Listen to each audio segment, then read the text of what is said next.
함께해요. 우리 동네 성서학당.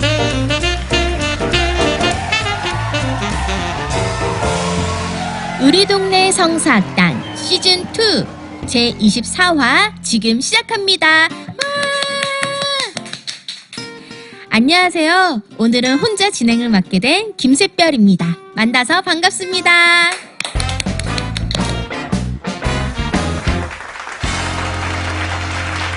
학자들이 자유롭게 썰을 푸는 시간, 학썰.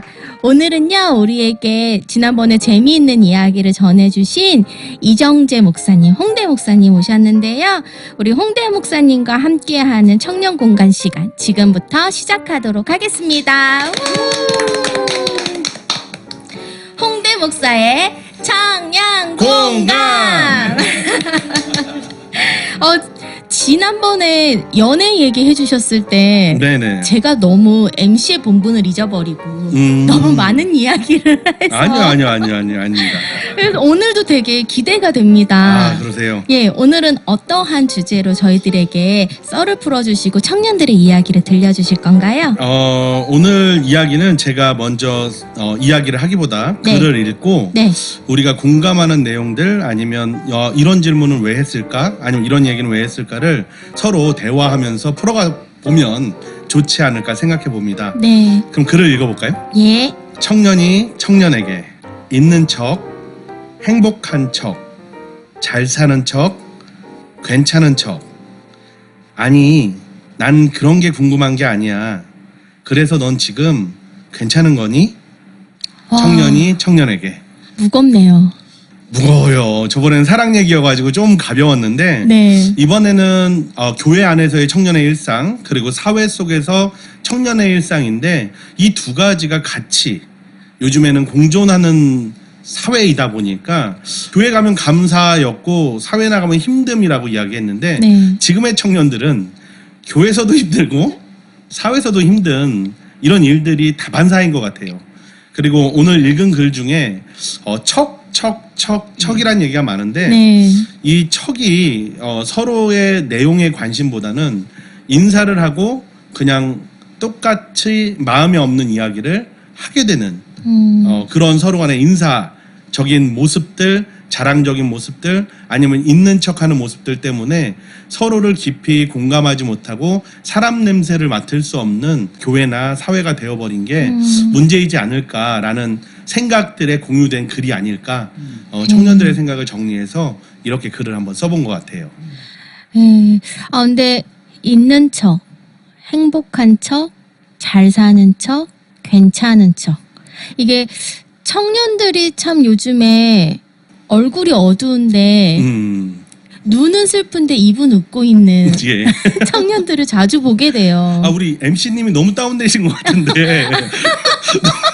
처음에는 막 청년 공감 이랬는데 맞아요. 예. 이 글을 읽으니까 저도 다양한 역할을 하는데 또 한 사람의 교역자이자 예, 예. 샛별이자 예. 딸이자 또 목회자이자 근데 요즘에 저에게 또 저희 부서에 청년쌤들이 있거든요. 제가 정말 사랑하는데 그러시구나. 우리 선생님들에게 묻고 싶네요. 그런데 그게 예. 기독교인의 실존 같은데요. 기독교인의 실존. 울고 있지만 웃고 있지만 눈물이 난다 이런 예. 가사도 있던데. 조용필 씨가 예. 그게 절묘한 우리 복음의 실존을 나타내. 저는 교회에서만큼은 청년들이 눈이 울고 있으면 입도 같이 울었으면 좋겠고 괜찮은 척 안 해도 되는 거고 행복한 척 안 해도 되는 그러한 교회가 되었으면 참 좋겠는데. 그러니까 오늘 글을 보면 사실 첫 시간에도 말씀을 드렸지만 청년들을 위한 이야기고 청년들과 공감하기 위한 얘기지만 이것을 조금 더 넓혀보면 일반 성도들도 네. 나이에 상관없이 이 모든 것들을 느끼면서 산다라는 거예요. 네. 그리고 이 글이 나왔던 가장 큰 이유는 이런 거죠. 회사를 다니는 친구들이 있었던 거예요. 지금 취준생들도 많은데 이제 겨우 회사를 들어갔어요. 그래서 이제 조금 잘 나간다라고 생각을 한 거죠, 둘이. 그래서 모여갖고 처음엔 그런데요. 있는 척하고 행복한 척하고 잘 사는 척하고 괜찮은 척하다가 이거 한 시간만 지나고 나면 그다음부터 힘들다란 얘기하고 자기 위에 있는 부장이라든지 과장을 씻는 얘기를 하기 시작하고 그리고 그 안에 회사의 문제점들을 이야기하다가 이젠 가정으로 넘어와서 왜 결혼했는지 그리고 결혼한 거에 대한 힘듦을 또 토로하다 보면 결혼을 안 한 청년들은 그 얘기를 듣고 아 내가 웰컴 투 더 헬이라는 단어까지 들어가면서 결혼을 해야 될까를 고민하는 맞아, 게 맞아. 사회의 문제였단 말이에요. 네. 근데 지금 교회에서도 그런 현상들이 너무 심하게 일어나는 거예요. 왜? 청년들이 허리라고 이야기해요, 교회에. 그런데 갖다가 쓰기만 해요, 그 허리를. 장의자 나를 때, 무대 세팅할 때, 행사할 때, 체육대회 할 때. 체육대회 할 때, 응원단장을 해라, 뭐 응원을 해라, 도구를 만들어라, 프로그램을 만들어라.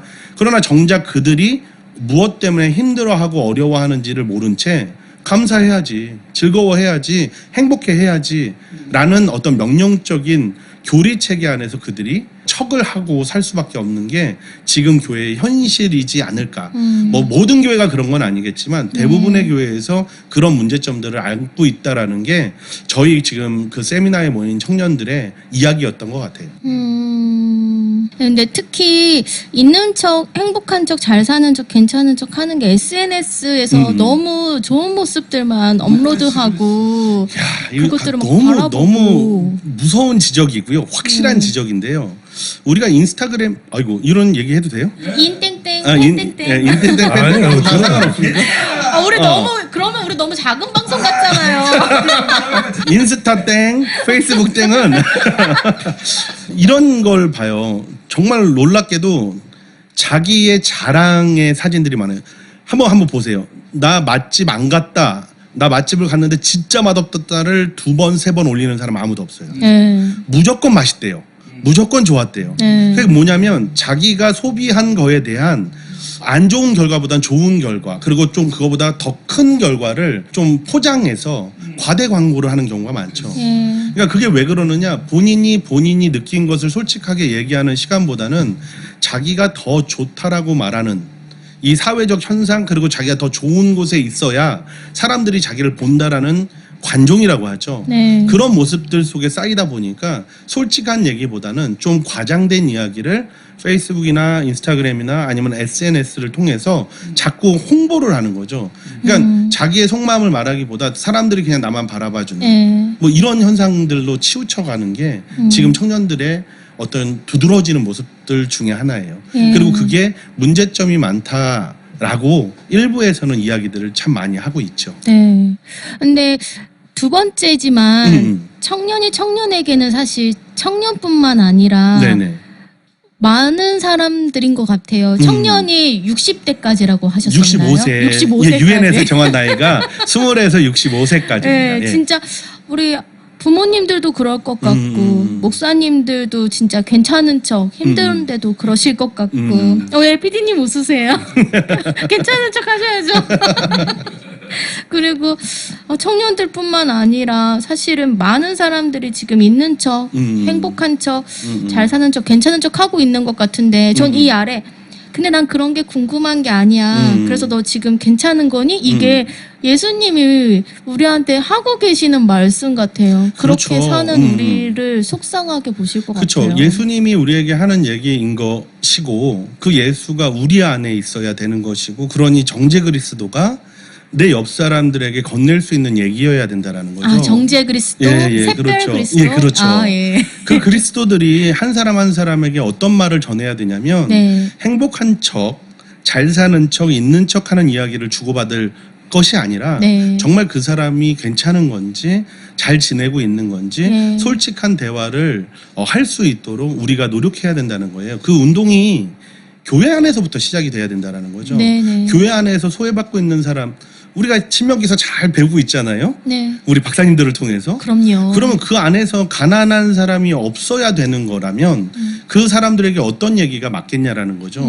잘 살고 잘 지내는 이야기보다는 그들의 진솔한 얘기를 주고받을 수 있도록 그러려면 내가 먼저 솔직해야 되는데 이정재로는 안 된다라는 거예요. 네. 정제 그리스도로서 그들에게 진정 한 걸음씩 다가가야 그들의 마음을 들을 수 있고 그 마음을 나눠주는 것에 감사할 줄 알아야 되고 근데 이게 예전에 저희가 믿음의 선조들부터 받았던 믿음의 신앙인데 이것이 변질돼 가는 것이 안타까운 현실이죠. 행사나 인원수나 그들이 무엇을 위해서 신앙생활하는지를 가르쳐주지 않고 네. 그냥 그쪽으로만 그쵸. 그 보여지는 프로그램이나 것만. 보여지는 네. 것으로만 흘러가는 안타까운 일들이에요. 근데 그게 청년 문제에만 국한돼 있진 않다. 네. 그러나 취약계층인 청년들에게 가장 세게 나타나는 현상이다라고 네. 이야기할 수 있죠. 아, 두 가지 오늘 느낀 바가 있는데요. 하나는 되게 척하고 살았는데 이게 있는 척 행복한 척뿐만 아니라 내가 하고 있는 목회도 혹시 척하려고 무언가 한 프로그램들이 있지 않은가 좀 되돌아보게 되었고요. 진짜 제 안에 예수님이 가득하셔서 샛별 그리스도로 네. 많은 이들에게 그래서 진짜 넌 괜찮니? 라고 묻고 싶은데요. 예. 그래서 제가 마지막으로 한 얘기만 할게요. 예. 샛별님, 네. 여지껏 수고하셨고요. 지금 괜찮으니까 앞으로 더 응원할 테니까 이 우동서당 잘 이끌어 주시기 바랍니다. 감사합니다. 내가 힐링 받는데 이러면 안 되는데. 감사합니다. 감사합니다. 예, 그러면 저도 애청자분들, 우리 청취자분들한테 한마디 드릴게요. 요즘 많이 무더운데 잘 지내고 계신가요? 좀 쑥스럽지만 무더워도 무기력해져도 우리 함께 힘냈으면 좋겠습니다. 지쳐도 우리 모두 함께 힘내기로 해요. 맞아. 그러면 다음에 또 만나요. 안녕.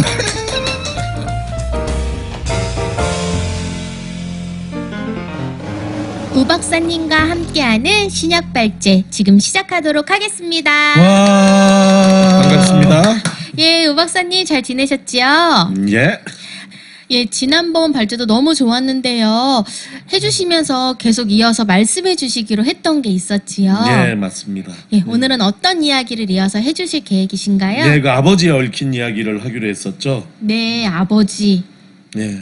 아버지 하면 목사님 젠더 감수성 하면서 아버지로 인해서 어렸을 때 성폭력을 당한 사람이 하나님의 사랑을 알고 싶은데 하나님의 아버지 그래서 아버지라고 부르는데 자꾸 나에게 아버지는 인자하고 따뜻하고 나를 사랑하는 게 아니라 나의 몸을 빼앗고 무서운 존재라서 아버지라고 부르는 게 참 힘들다라는 여성분들이 생각보다 너무 이제 많더라고요. 극단적인 예고요. 그렇지 네. 않더라도 이게 두 가지를 먼저 좀 나열해야 되는데 하나는 1번은 젠더 감수성 문제. 그거는 지금 얘기한 거가 조금 다른 더 보편적인 문제예요. 더 보편적으로요. 그러니까, 하나님을 아버지라는 가부장적 언어로 부르는 것이 적절한가 하는 얘기고 두 번째는 이제 아버지 육신의 아버지한테 상처를 받은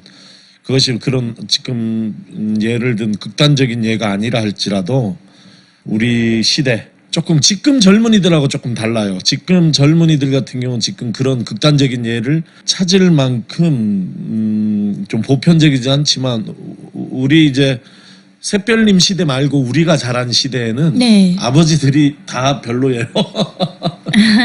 다 좀 가부장적이고 보통 상처를 많이 주고 그랬어요.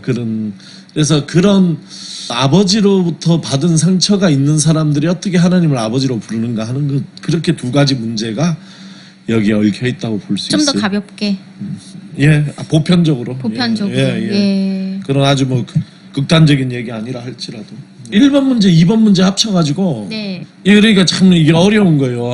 예수님께서는 우리에게 하나님과의 관계를 아버지라고 이렇게 부르도록 하셨거든요. 네. 그러니까 하나님을 아버지라고 부르는 건 어떤 일이냐면 그 당시로는 돌 맞아 죽을 일이에요. 하나님을 아버지라고 예수님 시대에 실제로 예수님께서 처음으로 유대인들이 예수님을 죽이기로 결심한 것은 요한복음 5장에 보면 네. 하나님을 아버지라고 불러서 유대인들이 예수님을 죽이기로 결심하거든요. 그러니까 구약에서 이스라엘을 하나님의 자녀라고 시편에서 이야기하고 또 이스라엘에게 하나님의 아버지 되신다는 표현이 있긴 하지만 그럼에도 불구하고 개인이 하나님을 아버지다 이렇게 부르는 것은 신성모독에 해당하는 얘기거든요. 근데 예수님께서 오셔서 하신 일이 뭐냐면 하나님을 아버지라고 부르도록 하신 것이에요. 네. 그런데 이게 이런 어려움에 부딪히는 거야. 현대 사회에서. 이게 이제 또 여기서 또 문제를 좀 갈라쳐야지 돼요. 하나는 예수님이 그렇게 하신 것이 얼마나 뜻깊은 일인지를 우리가 잘 깨달아야 되고, 네. 그 다음에 이 문제는 또 문제대로 어떻게 우리가 극복을 해나갈까, 이렇게 이제 이해를 해야지 되는 것이에요.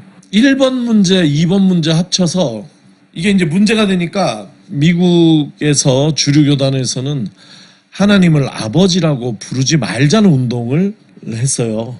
그 아까 얘기한 두 문제 때문에 네. 그 두 문제에 대한 해결로 하나님 아버지라고 부르지 말자는 일종의. 예. 그래서 영어 성경 RSV가 NRSV 즉 개역 성경이 개정 개혁이 될 때 미국에서 네. 그때 바뀐 건 뭐냐 하면 젠더 센서티브예요. 그러니까 형제를 형제자매 여러분이라고 하고 아버지라는 표현을 되도록이면 사용하지 않는 거예요, 성경에서. 예. 이런 운동이 이제 미국 신학교에 크게 반영이 돼가지고 저도 그 영향을 받아서 한 10년, 제가 유학하는 10년 정도는 네. 하나님을 아버지라고 부르지 않는 쪽으로 제가 노력을 했었어요. 예를 들어서 기도할 때도 Heavenly Father 이렇게 기도를 하면 그거는 진짜 거기서는 사람들 막 쳐다볼 일이에요. 하나님을 아버지라고 부르냐. 네. 저 진짜 젠더 센서티브하지 못하다 이런 거죠. 그러니까 Gracious and Loving God 이렇게 God, Lord 이런 말을 앞에 네. 쓰지 Father 이런 거는 아주 그 Father 쓰냐 안 쓰냐에 따라서 보수적인 크리스찬이냐 아니면 조금 진보적인 크리스찬이냐가 나눠질 정도로 네. Father 아버지라는 언어 자체가 어떤 그런 마커가 됐어요. 지금도 그렇구나. 미국 그래요. 예. 저도 거기에 참여를 했었는데 한국 돌아와가지고 성경을 더 깊이 공부를 하다 보니까 야 이게 그렇게 안 쓴다고 해결될 문제가 아닌 거예요. 근데 제가 입장이 좀 바뀌었어요. 여기에 대해서 우리 청취자들이 어떻게 생각하시는지 궁금한데 저는 예수님께서 하신 일을 어떻게 요약하냐. 그러니까 복음이 뭐냐. 예수께서 선포하신 복음이 뭐냐에 대해서 여러 가지 언어를 써서 이야기할 수 있지만 그 중에 하나는 뭐냐면 하늘의 하나님을 우리 아버지로 소개하고 그분을 우리 아버지로 부르게 하시고 아버지의 관계를 맺게 하신 분, 그분이 예수 그리스도다. 예수 그리스도가 하나님의 아들이신데 우리도 그 자리, 그리스도 예수의 자리에 서게 하여서 예수께서 하나님과 맺었던 그 관계를 우리도 맺게 하신 것이다. 이렇게 얘기할 수 있거든요. 그러니까 이거는 그냥 예를 들어 요한복음 1장 12절에 그 이름을 믿는 자에게 아들이 되는 권세를 주셨다. 이 정도 문제가 아니라 사실은 요한복음 전체가 이런 언어로 가득 차 있어요. 요한복음 전체에서 특별히 요한복음 1장부터 17장 사이에서 하나님과 예수님 사이가 어떻게 아들과 아버지로 표현이 돼 있는지 한번 정리해보면 어마어마해요. 어마어마해요. 완전히 아버지 아들 유비를 써서 얘기를 하는 것이거든요. 그리고 예수님께서 떠나시면서 우리가 그 아들의 자리에 세우시는 거예요. 이게 이제 요한복음이 얘기하는 것이에요. 그렇기 때문에 이게 특별히 제가 사랑이라는 언어 들어간 것만 뽑아볼게요. 네. 아버지는 아들을 사랑하셔서 모든 것을 아들의 손에 맡기셨다. 3장 35절. 아버지께서는 아들을 사랑하셔서 하시는 일을 모두 아들에게 보여주셨다. 5장 20절. 아버지께서 나를 사랑하신다. 10장 17절. 내가 아버지 사랑한다는 것과 아버지께서 내게 분부하신 그대로 내가 행한다는 것을 세상에 알리려는 것이다. 14장 31절. 아버지께서 나를 사랑한 것 같이 나도 너희를 사랑하였다. 15장 9절. 아버지께서 나를 사랑한 것 같이 그들도 사랑하셨다는 것을 세상에 알게 하려는 것이다. 17장 23절. 아버지께서 나를 사랑하신 그 사랑이 그들 안에 있게 하고 나도 그들 안에 있게 하려는 것이다. 17장 26절. 이거 말고도 수많은 언어로 표현이 되어 있지만 특별히 직접적으로 사랑이라는 언어를 쓴 것만 해도 요한복음에 이렇게 많아요. 네. 그러니까 이 얘기는 뭐냐면 아버지와 아들의 관계는 사랑 안에 있는 친밀한 관계라는 얘기거든요. 성별을 떠나서. 예. 그러니까 제가 이제 그렇게 나갈 건데 이게 거기만 있는 게 로마서에도 있어요. 로마서도 8장 14절 보면 어떻게 되어 있냐면 하나님의 영으로 인도함 받은 사람은 누구나 다 하나님의 자녀다. 그래서 성령론이 하나님의 아들, 이게 하나님의 자녀다가 하나님의 아들이거든요. 바로 연결이 되고, 그 다음에 로마서 8장 16절 보면 바로 그때 성령이 우리의 영과 함께 우리가 하나님의 자녀인 것을 증언한다. 성령이 하시는 일은 우리가 하나님의 자녀 되게 하는 것이다. 네, 하는 게 로마서에 나오고, 이게 갈라디아 4장에 나오고요. 이게 에베소서 1장에 나오고, 성경 안에 수도 없이 나오는 것이에요. 네. 그러니까 제가 지금 하는 얘기가 뭐냐면 젠더 센서티브 문제하고 육신의 아버지한테 받은 상처 문제 때문에 아버지를 부르지 말자. 하나님을, 예수님이 너희는 아버지라고 기도하라 그랬는데, 그거는 진짜 젠더 센서티브도 모르던 옛날의 언어니까 그렇게 하지 말자. 그렇게 하고 나면 예수님이 가르쳐 주신 너무너무 소중한 게 그게 완전히 성경의 중심이 쑥 빠져나가는 것 같은 그런 느낌이라는 거예요. 그래서 그런데 제가 쓴 글 중에 하나가 아버지 신론에 대해서 구약적인 백업을 한 적이 있어요. 네네. 그러면서 고대 사회로 돌아가서 말씀을 이해해야지 현대의 관념을 갖고 성경을 보면은 안 된다. 예. 그래서 일단 내려놓고 고대 사회 속에서 아버지라는 언어가 갖고 있는 것을 정확하게 젠더 문제가 아닌 네. 것으로 해석을 한 후에 그 주제를 다시 현대에 갖고 와서 적용을 하는 게 맞다. 해석학적 문제를 제기한 다음에 네. 제가 하는 말은 고대의 모든 아버지들은 상처투성이었어요. 로마 제국. 네. 군대 끌려가죠. 부역 끌려가죠. 엄청 가난했죠. 그 다음에 폭력당하죠. 바깥에서. 네. 그 집에 들어와서 이제 마누라 두드려 패요. 그럼 애들한테 또 손찌검 가죠. 당연히. 그리고 너무 직장을 잃는 불황인들이 또 많았어요. 오클로스들이. 네. 그들의 또 가정이 다 깨어져요. 엄청나게 많은 고통을. 또 나가 전쟁에 끌려가 죽어요. 그러면 애가 또 고아들이 많아요. 그리고 예수님께 항상 고아들도 많고. 네. 이러한 그 시대의 풍조에서 하나님을, 창조주 하나님을 아버지라고 부르는 것은 그 모든 불행한 아버지에 대한 용서의 선언이다. 육신의 한계를 또 사회에 당하는 아버지가 당하는 고통을 아들이 아는 거죠, 이제. 그래서 아버지가 날 때렸어요. 네. 그걸 이해하는 거죠. 그러면서 그 아버지의 불완전성에서부터 벗어나서 완전한 아버지에게로 자기를 기여함으로 그 모든 상처들을 회복하고 벗어나는 치유적인 이 엄청난 그 말씀이 예수님의 아버지 신론이다. 이렇게 한번 쓴 적이 있어요. 그러니까 그 얘기를 제가 좀 보편화시켜서 네. 얘기를 하면 길은 두 개예요. 예수님은 아까 얘기했듯이 성경 전체를 걸쳐서 예수님은 하나님의 아버지라는 것을 우리에게 가르쳐 주시고 네. 그것을 그런 관계로 소개하시고 우리가 하나님의 자녀가 되게 하셨어요. 이게 예수가 하신 큰 일이에요. 예. 근데 이거를 그럼에도 불구하고 이런 제가 제기했던 문제들 때문에 아버지를 쓰지 말자. 하나님으로 바꾸자. 이렇게 가든지 아니면 아버지를 쓰면서 그 아버지의 의미를 새롭게 잘 해석을 하는 거죠. 그 예를 지금 이 교수님이 얘기를 하시는 네, 것이고 네. 예, 그러니까 길은 둘 중에 하나인데 제 얘기는 제가 앞쪽의 삶을 그런 길을 한 10년 정도 갔다가 네. 다시 성경을 보면서 뒤쪽으로 왔다는 얘기예요. 오 박사님, 그러니까 누가복음에 아버지라고 돼 있잖아요. 그런데 마태복음에 하늘에 계시니 붙더라고요. 그게 이제 그런 그 해설의 과정이 아닌가 이렇게 한번 생각해 봤는데 어때요? 예. 하늘에 계신 아버지예요. 예. 육신의 아버지가 아니죠. 네.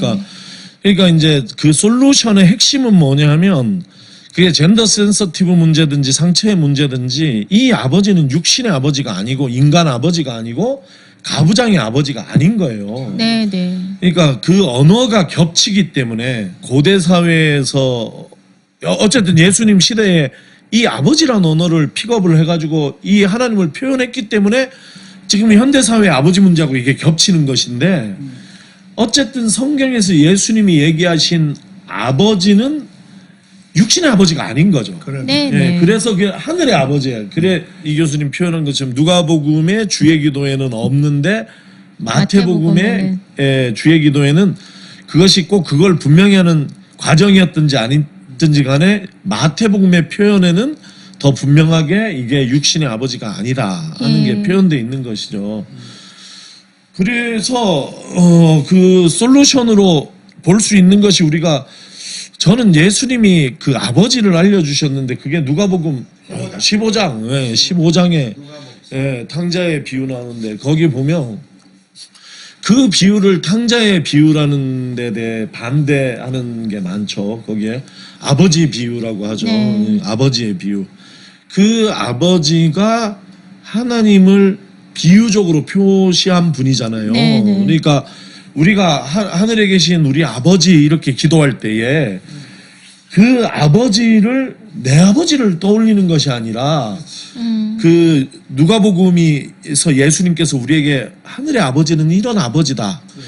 이런 비유가 없이는 우리가 하나님을 이해할 수가 없어요. 그러니까 예수님께서 하나님 아버지는 이런 아버지를 얘기하는 것이다 해서 우리가 이해할 수 있는 언어로 알려주신 것이거든요. 그래서 저는 그 아버지를 머릿속에 떠올리는 게 좋다.